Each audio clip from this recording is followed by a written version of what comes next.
Isn't it so nice to see artwork in the city? Like the trees. It's a steel sculpture by Renato Paz Contreras, which stands in the middle of Burgos Circle in Bonifacio Global City, Taguig.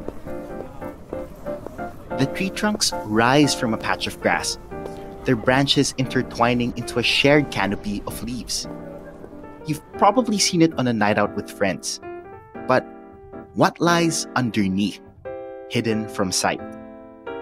That place in BGC is the lowest place in BGC, so that during Ondoy, the entire BGC was not flooded, but only that part of Burgos Circle, and it was only about a little higher than your ankle.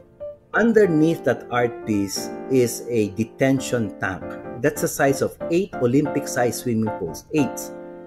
The detention tank temporarily detains the water so that if there's a rush of water, it doesn't all go to the nearby communities.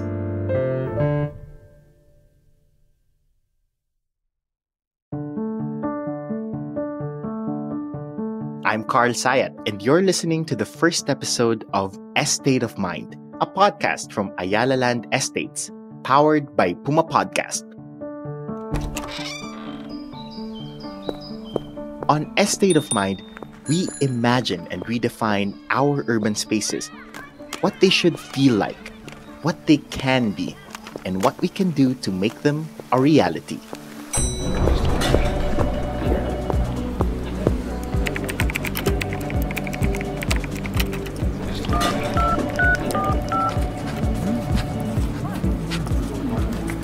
Great, well done.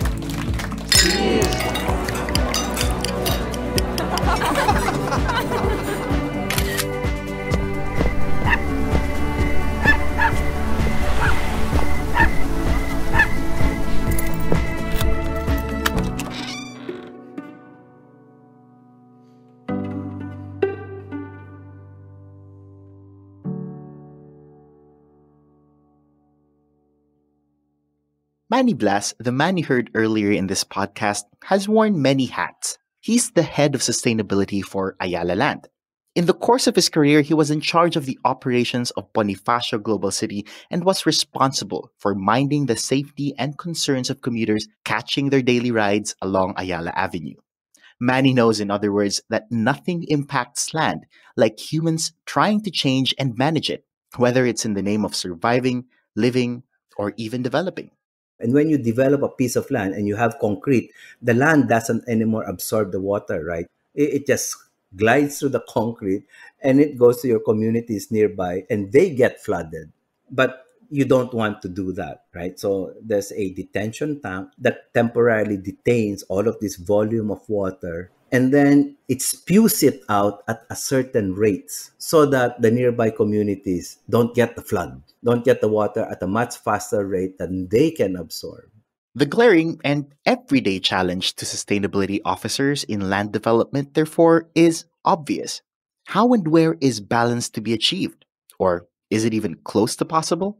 The broadest definition of sustainability is using the resources of our planet in a manner that we do not compromise the ability of the next generation to use these same resources. So in other words, there's things that are going to be left so that every generation henceforth are going to be able to live nicely here on Earth. And there are 3 things that we're doing in order to eventually get there. So, 1, site resiliency. That's exemplified precisely by understanding built-in features to the land, such as in making use of the lowest point in BGC to enhance a natural sink. 2, pedestrian mobility, which Manny says includes mass transportation. And the third item to approach sustainability, he says, is resource efficiency. In other words, how do we use basic resource, whether that's water, fuel, electricity? So site resiliency means our choice of sites have to be such so that they will withstand weather changes that are going to be more severe. Not only in our choice of sites, but in the way we develop our sites. Because it's easy to develop. It doesn't take much. But how do you develop sustainably is much more difficult. Literally, what sustainability or sustain means to maintain. You sustain things means you keep it, you maintain it. But actually, for sustainability planning, that's the opposite of what you want. You want to change the way you're doing things now so that you'll be able to maintain a certain lifestyle into the extended future. But in order to do that, you have to change a lot of things that you're doing now. Art Corpuz is an urban regional planner, awarded by the PRC as Most Outstanding Environmental Planner, a fellow of the Philippine Institute of Environmental Planning, Foundation for Economic Freedom, and also a board member of Ayala Land. A lot of, and central to any desirable lifestyle, Corpus says, goes to the second principle that Manny Blas outlined, mobility. And it's a component that necessitates thinking beyond the development area itself. Mobility, the very notion of allowing people to move between places, compels and requires developers to think of entire societies, not just their investment locations.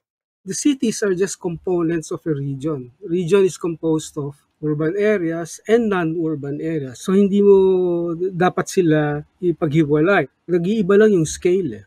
So for example, you're concerned about pedestrian mobility in a neighborhood. That's connectivity. But you're also concerned with interregional mass transportation. That's also connectivity pero at a regional scale. So that's basically urban and regional planning. Yung sustainability. The second thing that you will see in all of our estates is what we call pedestrian mobility. Because if you can plan an estate so that everything is nearby, and a rule of thumb is 15 minutes walk.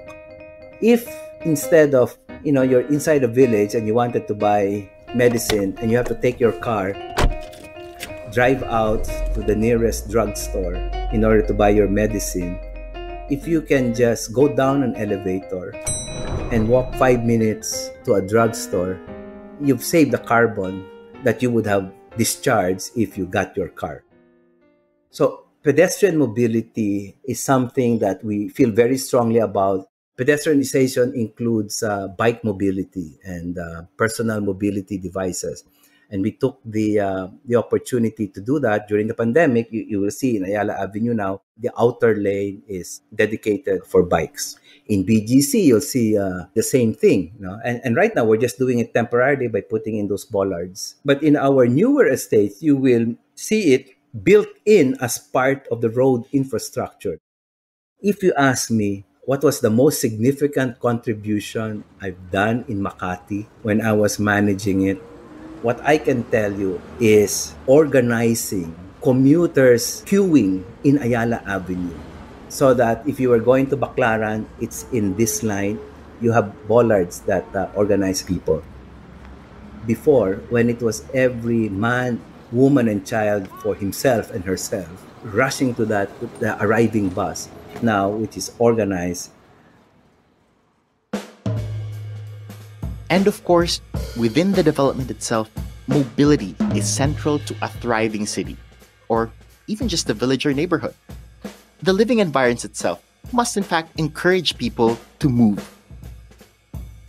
If a city does not encourage or has very little open space or doesn't have any room for nature, it's a city that's setting itself up for failure.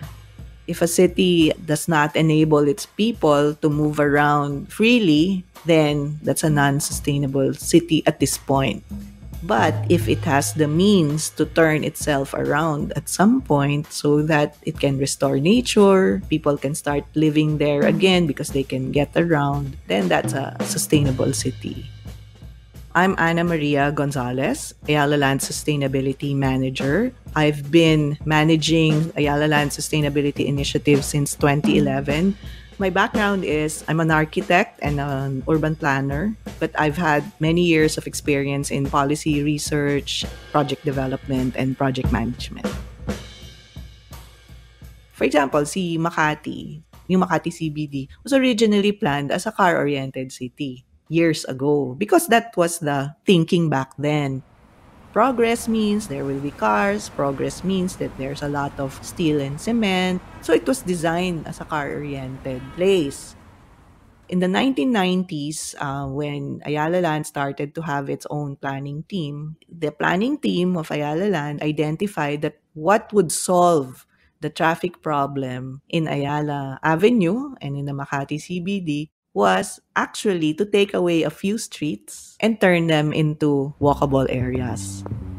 So that was the thinking behind the elevated walkways in Ayala Land, the underpasses, the enhancement of the sidewalks was to really enable people to be able to walk freely or be mobile from EDSA all the way into the Makati CBD. In a way, that actually demonstrates what I was saying earlier. What will make a city sustainable or an area sustainable will be its ability to adjust itself to the needs of the present and the future in a way that will not destroy the environment, that will not endanger people's health, that will enable them to continue to make a living. The final point is resource efficiency. Mr. Blas says that as of 2021, all of Ayala Land's commercial buildings, including their offices, malls, hotels, and resorts, are certified carbon neutral. They are either running on renewable energy, solar power or hydropower, or for everything else, their carbon footprint is offset by forests established and sustained by the company. Ayala Land has 6 permanent forests in the Philippines, the closest to Manila being a 100-hectare plot in Alaminos, Laguna. There are others in Nuvali, Laguna, in Palawan, in Cebu, in Iloilo, and in Davao. They've planted over 100,000 trees in the last 5 years and are protecting the growth that's already there. The long-term goal is 2050 net zero. That means you're not discharging any more carbon to the atmosphere. There's an interim goal of 2030, a certain percent reduction of that so that it gives you a fighting chance for 2050. And then between now and 2030, what we're doing in our operations, the site resiliency, pedestrian mobility, resource efficiency, in order to slowly get there. What makes a city sustainable is not just the fact that you're protecting the environment. Cities are organisms where the environment, society, culture, and the economy all interact in a dense place. If you ask me, ano yung sustainable city sa Pilipinas, wala muna akong isasagot sa'yo.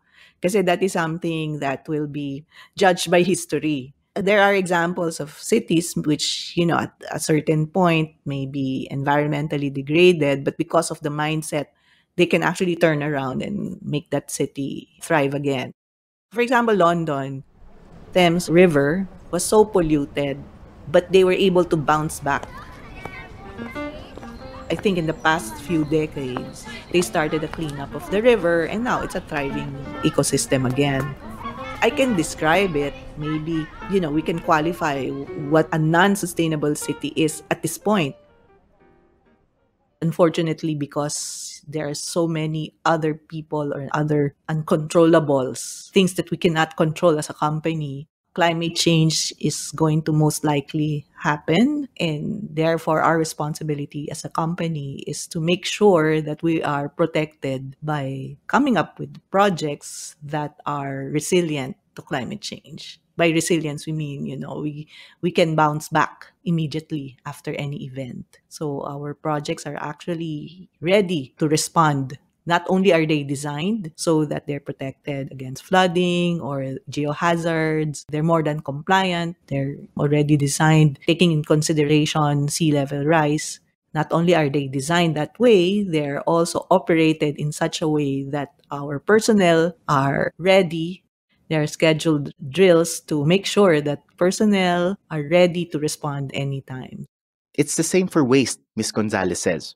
In 2019, we set up a facility that will collect plastics that have been cleaned and dry by the consumer. The parlance is post-consumer plastic. Sachets, yung mga pinanggalingan ng baon natin, mga plastic containers. We set up an eco-hub in Arca South in Taguig to be able to collect all of these plastics instead of people throwing them away to the landfill. One of our partners then was a social enterprise called Green Ants. What they do is they crush or shred the plastics and then they embed them into construction materials like pavers. They have bricks. They have what they call eco-cast. They're, substitutes for concrete hollow blocks. What we started out on was to use these plastics, the post-consumer plastics, and use them for construction. Since then, we've expanded the use to others. So we're now embedding them in our ready-mix concrete. So some of our sidewalks in Vermosa are already using this material. So basically, we just prevent plastics from being thrown into the landfill by encasing them in our construction materials. Not that anybody can create a complete oasis in a world of mismanagement and waste. Manny Blas, Anna Gonzalez, and Art Corpuz say that precisely because there are so many uncontrollables, planners and developers must have as much of the larger society and landscape in mind. Think of the larger cities and provinces in which a community will develop. Cities and municipalities will have to think of their surrounding regions, and even the entire country. It should not be about developing enclaves exclusively protected from the elements, but understanding that every other location can aggravate, or ideally, they can be lifelines in a web of resilience, especially in the face of climate change. You don't address it with a single community, obviously, no? It's global. Eh. So, ganun kalaki yung context that you're talking about. Now you're saying, okay, I'm talking about one specific community. And how do I address it so that it is resilient to sea level rise? Kung yun nga. Well, then I make sure that it is protected from the elevations that are projected to be affected. My infrastructure connectivity is resilient so that kahit dumaan doon, I have alternatives. So, ang tawag namin dyan yung lifelines eh. Lifelines of a community, you make them redundant. Redundant so that pag merong naputol, na break, you have an alternative way of going about it. The transportation, meron kong alternative routes, etc. So the lifelines of a community is where you focus if you want to talk about climate change, sea level rise. Anna Gonzalez reiterates the three key pillars guiding Ayala Land developments. Although at this point, she says there's actually a fourth principle to keep in mind. So the first focus area is site resilience. The second one is pedestrian mobility and transit connectivity. The third focus area is eco-efficiency. Fourth is a local economic development. Urban regional planning was saying, why is development taking place or not taking place here? You have to put it into that context. So the urban regional planning, ang main feature niyan is it is reference to a particular location. What do people do in a particular location? It can cover a lot of things, whether it's employment, transportation, recreation. In theory, we break that down into basic components. Productive activities, meaning production activities, whatever that people do so that they can continue to survive. The other component is yung reproductive. In other words, this is what they do in order to be able to produce. They need to be able to eat, they need to be able to pray, they need to be able to replenish the energies that they spent. Going to school is part of building up your tools so that you will be productive. Going to church is part of your requirement so that you'll have the appropriate approach to life that will allow you to be productive, etc. etc. I think an important point that we often forget. We're planning for people, not the place. The emphasis is always on the people. And make no mistake, for developers, it's still a business. But sustainability, by definition, is itself a proposition for winning, for the now and for the future. The drive is really for longevity, diba? If you are a business, you want your business to stay around for generations to come. You have to be there for the long haul. And Ayala Land, and I would say the Ayala Corporation, understands that survival and success actually depends on us being able to protect the assets that we build our business on. It's especially important for Ayala Land because we deal with land, and land is a natural resource. It's the environment. We don't exist in a vacuum. If we don't protect our asset for the long term, we're not going to have any business 10, 20, 30, 40 years from now. So this drive for sustainability, which is essentially protecting your environmental, social, human capital, if you don't protect them, if you don't grow them, if you don't enhance their ability to survive, you're not going to have any business in the future. The vision of Ayala Land is very much reflected in its statements of enhancing lands, enriching lives, and caring for the environment. If we just wanted to enhance lands, all we had to do is get a large parcel of raw land, cut it up into smaller pieces, put some roads and utilities, and then parcel it off and sell it off, and then leave it and then go on and go to the next piece of raw land. But that's not all that we do. Enhancing land is only one of them, but we also enrich lives. And we do that in a way that takes care of the environment. And enriching lives and caring for the environment are really the more difficult parts of the job, no? When you enrich land, you come up with a master plan for that land. How do you develop that so that it becomes a great place to live, that people want to go there? They would have the things that they need around that area. They would like to grow their families there, for the kids to go to school, that the supermarket is nearby, there is a hospital just in case, and there are amenities around you in order to make life living there a very nice life to live. And you do all of this while caring for the environment, because there's an easy way and there's a responsible way. When somebody says sustainable communities, a lucid mind will say, okay, what makes it sustainable? And then they say, well, we're going to put bicycle lanes. Then you have to ask yourself, how significant is that to sustainability? If it means a lot to you, then okay. Pero minsan, for show lang minsan di ba? Or it doesn't matter much. Then you'll say, well, maybe you shouldn't use the term sustainable community. Sabihin mo na lang, it's a community with bicycle lanes. So, mas totoo pa yun. Sa akin kasi yung sustainability is overused. No? It is subject to abuse and exploitation. Lalo na pag ginamit for marketing. Sa sustainable community, for example, ang perception is that the more open space you provide, the more sustainable it is. That is not necessarily the case, di ba? Kasi the more open space you provide, that means the more land you use up. When you say sustainable development, real development is sustainable. Otherwise, it is not development. But anyway, those who really mean what they say will, of course, go beyond that, beyond the rhetoric, and do something more meaningful.